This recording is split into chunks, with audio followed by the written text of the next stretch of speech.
Welcome back to yet another edition of Action Packed Sunday. And of course, I'm continuing my trend of Harrison Ford movies. So why not? Since last week, I looked at Air Force One. So why not this week? Let's look at some other artwork. So this week, I'm looking at Patriot Games, the second of the many of the Jack Ryan movies. Actually, based on novels by Tom Clancy. Actually, so you're getting your money's worth. Actually, so yeah, I think I talked in detail about Tom Clancy novels and espionage on a video on my Just for Giggles segment. So, of course, want me to talk a bit more about that? So go watch that first before you go into detail about this, actually. So, but anyway, let's talk about Patriot Games, actually. What can I say? Out of the many, I'm going to say this is possibly one of the better ones, actually. And also the shortest out of any of the Jack Ryan movies, actually.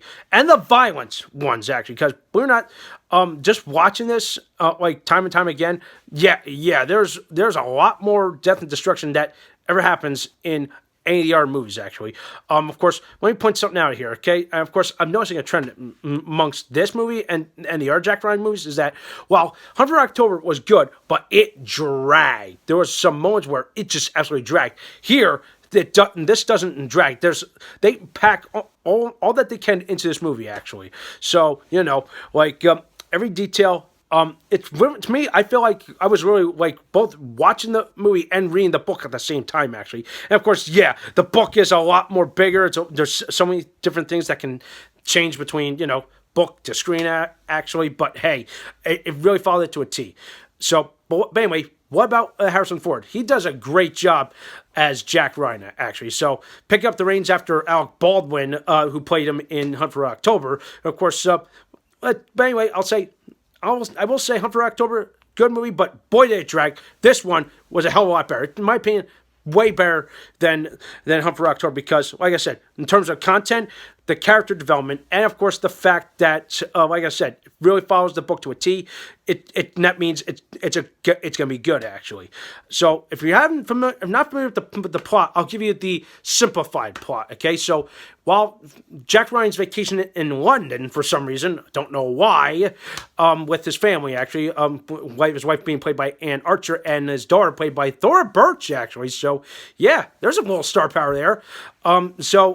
And while over there, somehow an IRA attempt to take out, I think, members of the British Parliament, or I think royalty.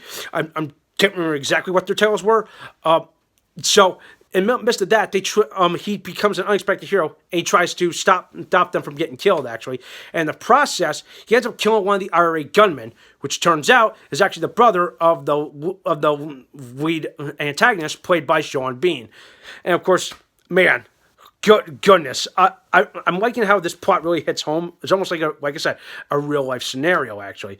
But the one thing that I kind of knock in this movie is, what the hell, really? Sean Bean as another villain? Of course, yeah, I know. He's always typecasted as these villain types, or even that kind of thing. But still, even back in the '90s, he was still doing this shit.